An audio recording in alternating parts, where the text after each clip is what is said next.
welcome back to my channel. I adore filming these videos, they're my absolute favourite. I am going to do my perfume favourites of 2018.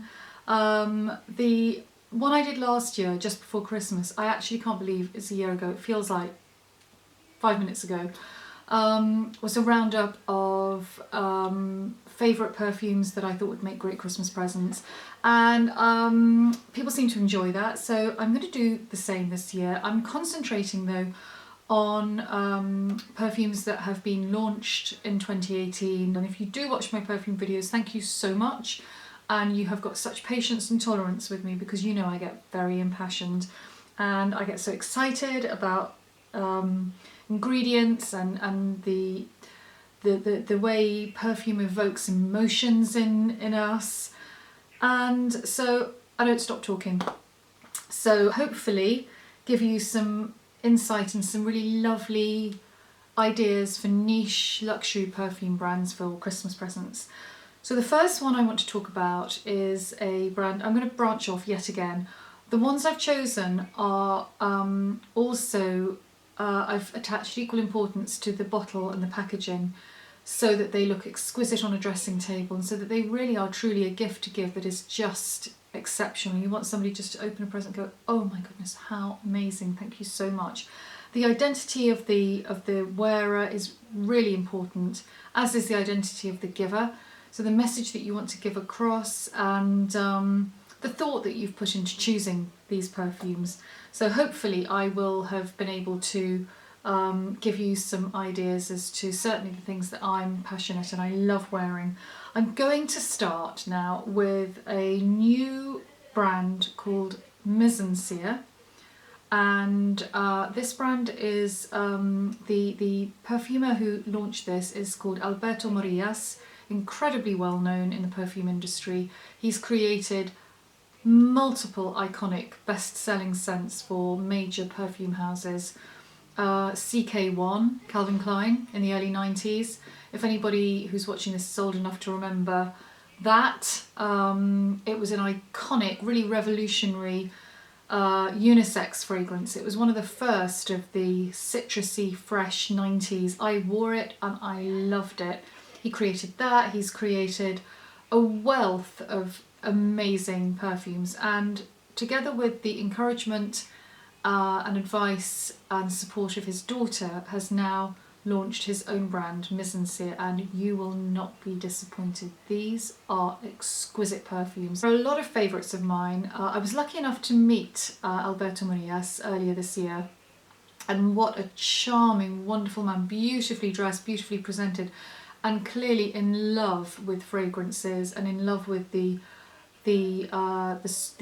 creation behind each, the making of each fragrance. It is very much a work of art, as any work of art is, any music composition or piece of art, be it sculpture or painting. There is a lot of love and personality that goes into these. This is called Poudre d'Or, which is golden powder, and it's just such a beautiful name. It's evocative of calmness and candlelight, supposedly, and it's incredibly powdery, very glamorous. This perfume is a perfume that you would wear to dress up and go out. To me, it's not calmness and candlelight. It's candlelight and incredibly glamorous surroundings, dressing up, satin, silk, ruffles, sequins, beautiful makeup, going somewhere glamorous. You wouldn't put this on for an understated just visit out to a meal out somewhere or the cinema. It's just it's too demanding of much more grandeur, this.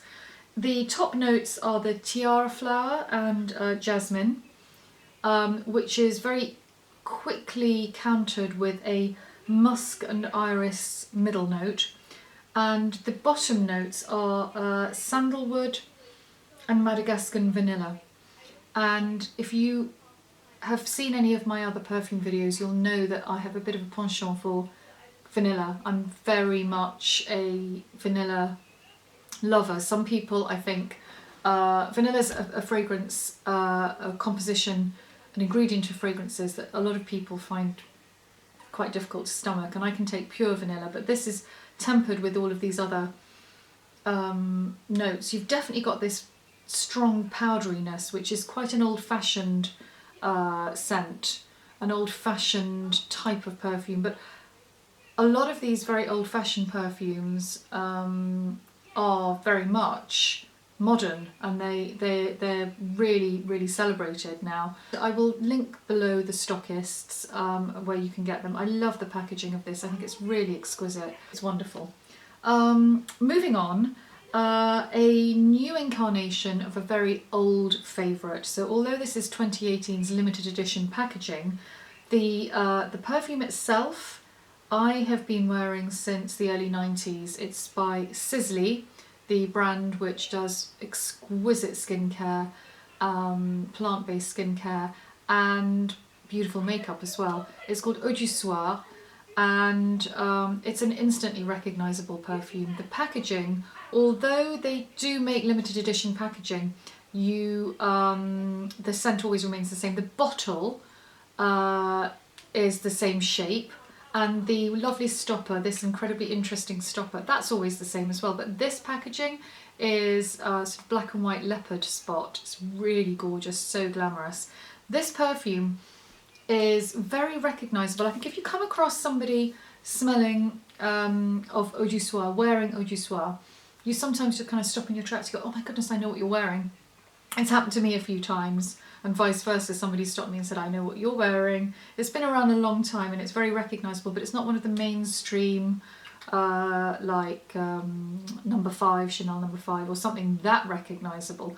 So it's a little more niche, but again, it's like a sort of perfume club when you do come across somebody wearing this. Now, it's only when I researched this fragrance that I found out a little bit more about the story behind it, and apparently it was created to evoke a stroll through the gardens of Alcazar in Seville at dusk. How romantic is that? I've never been to Seville actually, so I've never been to the gardens of Alcazar in Seville, but now that I've read that description, this absolutely encompasses that. That's exactly what I imagine it to be evoking, and it does bring you instantly to that sort of rather fruity, floral, warm, that lovely scent of flowers when dusk is out and they open up more, so that the warmth of the air releases that lovely aroma. The top notes of this are sweet mandarin and grapefruit. So you've got a little bit of citrus. It's not too sweet. In fact, this perfume isn't particularly sweet at all. The mid notes are the rose, jasmine, and ylang ylang. I don't get jasmine when I smell this, but I really get the ylang ylang, more so now when I think about it. I think when I used to wear this years ago, my elder 3 children were really young, and I never really thought particularly about what the ingredients were. I just knew I loved it. It's only in recent years that I've begun to get more interested in how perfumes are made and how they're put together, that I've learned more about the ingredients. So I get the ylang ylang, and the bottom notes are amber and patchouli, which give it that denseness and richness. It's absolutely beautiful. Adore this one. Moving on to a new launch this year. It's a brand called Tom Daxon, and that wasn't on quite properly, that one. This is very much a unisex fragrance. It's called Iridium. All the perfumes in his brand are gorgeous, absolutely gorgeous. This one though really sort of sings to me because there's something super special about it. There's an ingredient in it that appeals. As I describe it more, you may understand. If you like this other particular perfume that's quite similar to, you'll probably see where the connection is. When I say similar to, it's very much its own perfume. It's very special. This is, the creator of this perfume is a relatively young man, and he was inspired, his mother was created perfume. So as a very young child, from as young as 4, he used to go to Grasse and to the perfume factories and watch perfumes being made. So this is his business now. He's set this up, and he is very, very passionate about sourcing incredible ingredients. I don't think cost even enters into it. They just have to be the perfect ingredients for the perfume. The description of this is that it is like charcoal coloured cashmere.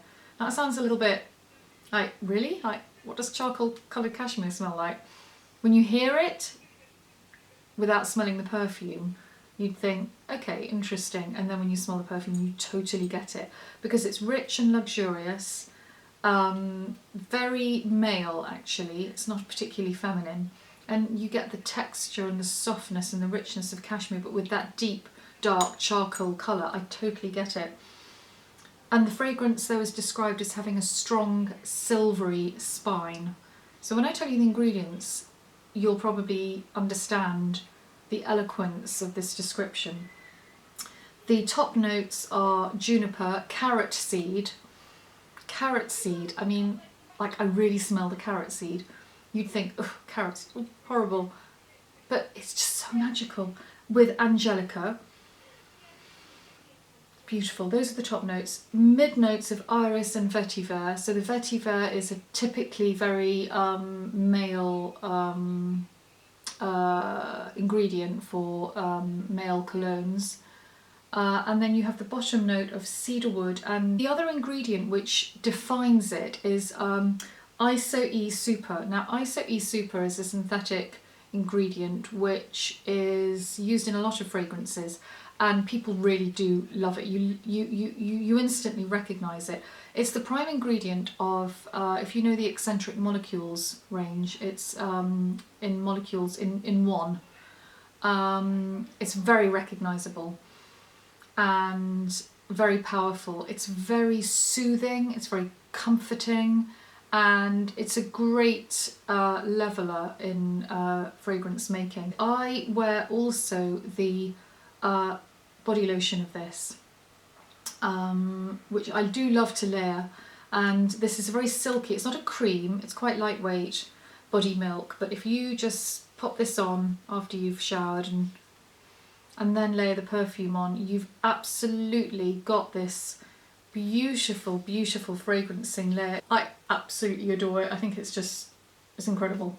Another launch of this year, which has been an absolute favourite of mine. This is by a brand called St. Giles, and the person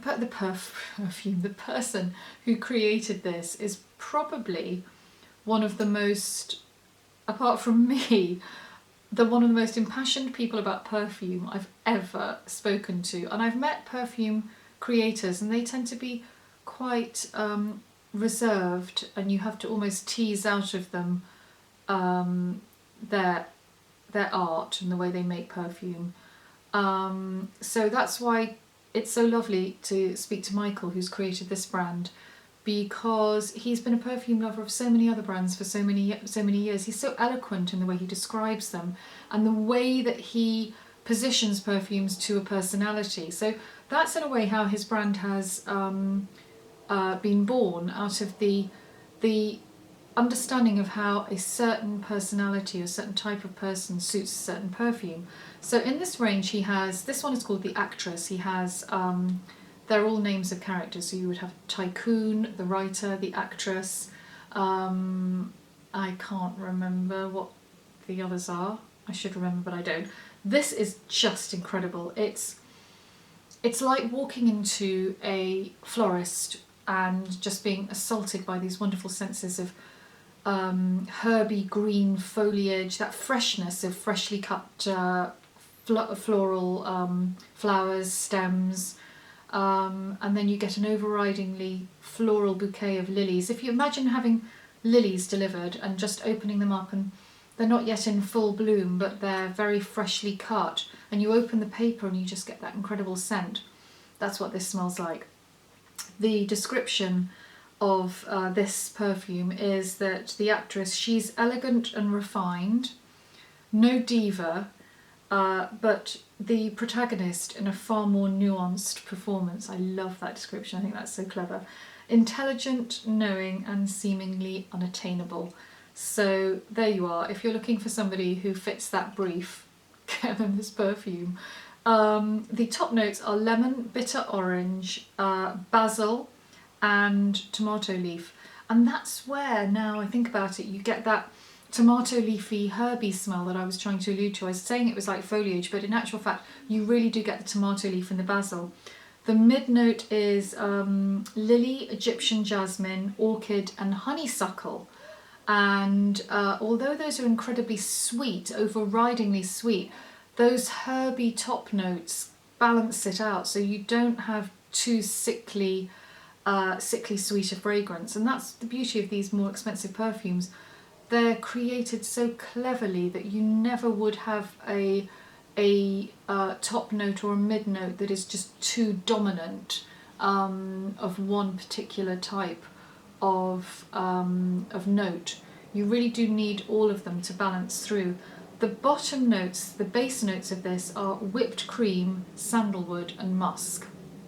Whipped cream, that's interesting, isn't it? I'm not sure how they have approximated that or achieved it, but there is a creaminess to this. There's a creaminess that balances out the floral notes and I just got Eau du Soir there. I'm just looking for the actress. There she is. There it is. And it balances out those herby tomato leaves, and it's amazing. It's amazing how well this is put together. The bottle is just divine, so beautiful, that beautiful red, very deco, very 1930s. I adore it. So yes, so that's The Actress, St. Giles. So the next one I want to talk to you about is by Artisan Parfumeur, who are it's a beautiful French brand. I always used to buy a fragrance from this brand every time I went to Paris. They had this incredible flagship store near the Louvre, and they have really, really beautiful, very interesting, brave, bold fragrances. They're now, the good news is they're now based in Harrods, and they have a lovely home fragrance section. They're on the second floor actually. They're not on the ground floor with the fragrances. They're on the second floor, which is by home fragrances, but they also have the perfumes, the scents in there as well. This one is called Mure et Musc, and it is the very first perfume they ever launched, and they've relaunched it as an anniversary. So it's as an anniversary celebration. Mure et Musc is blackberry and musk, and it's reminiscent of, so gorgeous, blackberry picking and having a picnic. It's a very autumnal, warm fragrance. When we say blackberries, kind of maybe it suggests very fruity, berryish, overridingly. I think with some of the less sophisticated perfumes, a berry ingredient can suggest something that's just too sweet and fruity, and if there is too much of that it would put you off. But the musk, underlying musk here, is absolutely gorgeous. I love this one. I love the bottle, the packaging, it's stunning. I've talked about a couple of other of my favourites of this brand in some other perfume videos, and I'm sure it'll always continue to feature in mine because pretty much everyone they bring out is different, interesting, pushes boundaries, as are actually all the perfumes that I'm talking about today. The next one I want to talk about is a brand called Ormonde Jayne, and they are based in Royal Arcade in Piccadilly, and beautiful perfumes. This one is called Taif, and it's described, oh it's so beautiful, a warm spicy rose, that's how it's described, and it is a warm spicy rose. Your top notes are pink pepper, you really get the pink pepper, saffron and dates. Mid notes of Taif rose, which is the name of the rose, orange flower and freesia. Beautiful bottle, it's just so lovely, isn't it? And the base notes of broom and amber, so you're getting that dirty, earthy broom, which again balances out exquisitely with these sweet notes. But the Taif, it's a more earthy, interesting rose, not too sweet. Roses can be very... I have another rose fragrance that I'm going to bring in here. I love rose perfumes, but only if they're done interestingly and ingredients are mixed intelligently. And this one absolutely is. The packaging has always remained the same. This brings back some lovely memories actually of when I discovered this perfume and I wore it. I really, really love this one. Not new for 2018, but I've kind of rediscovered it, so that's why I've included it. And I actually think a trip to the shop to buy the perfume is a joy in itself. Having it packaged up and put ribbon, I don't even know what I'm saying, having it gift wrapped with the ribbon, and just going to the shop and experiencing the whole perfume buying process is a joy, an absolute joy there. I next want to talk about a completely different type of rose, and it was a brand new launch in the last few months. It's by an absolute favourite brand of mine, Jo Malone, and this one is called Rose and White Musk, and it's the first in their series of cologne Absolu, so it's a very deep, powerful, long-lasting perfume. There's no top note of this. You've got a heart note of rose essence and damask rose Absolu. It's gorgeous. Oh, it's gorgeous.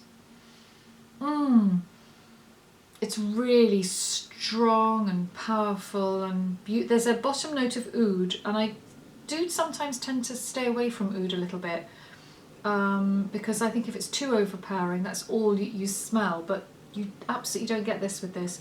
There's amber, oud and white musk as the bottom notes, and that balances out this lovely damask rose. It's a very rich perfume. It's very much an evening perfume, this. I think probably not very daytime.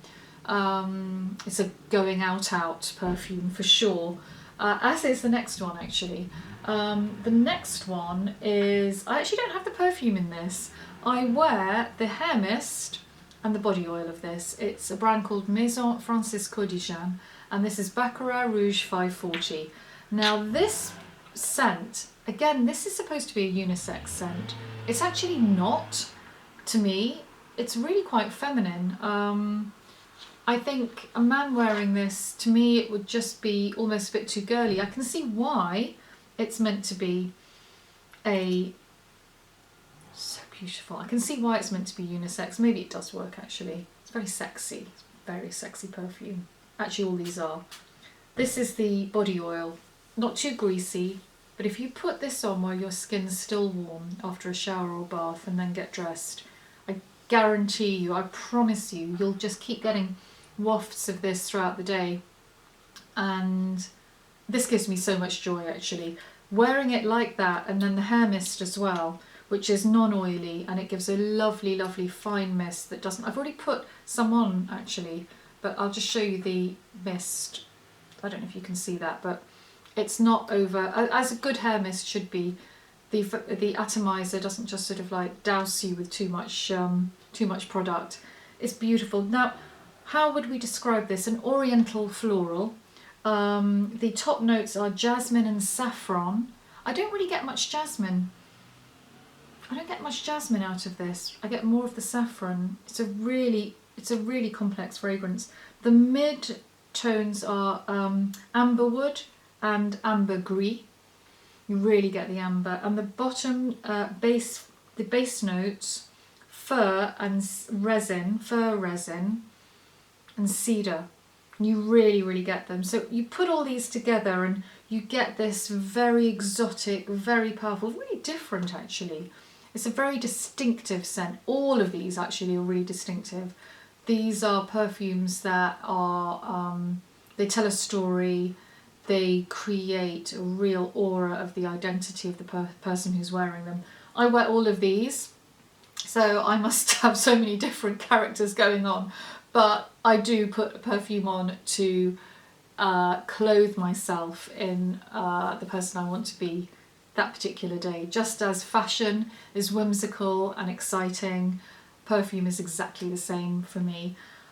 These are bold, exciting, luxurious choices that I think, chosen well for a Christmas present, I cannot believe somebody would not be so thrilled to get one of these. The packaging is exquisite. The process, as I've said, of buying them in itself should be a joy and a pleasure. If you want to just click online, great. If you are out and about and doing other things and you do want to enjoy the process of choosing, that again is also a delight in itself. These are very much my perfumes that I rotate and wear all the time, and I absolutely adore. So these are my 2018 go-to recommendations for Christmas presents. I really hope you've enjoyed this. Actually, I've just realised I've got one more. I'm really, really sorry. I said my goodbye. This is by a brand, I'll be really quick, Experimental Perfume Club. They're stocked in Liberty. Now, Liberty is very forward-thinking with the perfumes that they stock. This is an interesting concept because they create what they call blending bottles. They have 3 scents, only 3 in the range at the moment, but I believe they're going to introduce quite a lot more. So it's a bespoke fragrance. If you can see the bottle, you'll see that there's like a measuring jug in a kitchen. There's some lines so that you can choose the amount of each ingredient and mix it. In this one I have mixed, the 3 that are available are bergamot, jasmine, osmanthus and sandalwood, and I chose overridingly the jasmine osmanthus, I think 6 parts or maybe 7 parts, to 4 or 3 of the bergamot. I didn't put any of the sandalwood in there, probably because quite a lot of my other perfumes had a sandalwood base, so I wanted to create something that had a little bit more difference, maybe just with the bergamot. It's a beautiful perfume. You create a truly bespoke perfume by getting yourself one of these or choosing this for somebody else, because obviously the way you're going to put it together will be unique. It's absolutely gorgeous. It's a lovely game to play. It's a lovely process to choose. The ingredients are universally adored, I think. Very clever to choose those 3 ingredients that tend to be staples of other composite perfumes, and by blending them together and creating your own bespoke perfume, I think it's a really clever idea, and I love it. I love the packaging as well. It's very modern, very chic. A little bit of a departure from the rather glamorous 1930s packaging. I'm seeing a real theme, recurring theme actually. The more I'm looking at these bottles and I'm kind of like always got this rectangular deco kind of bottle. Seems to be something I'm going for.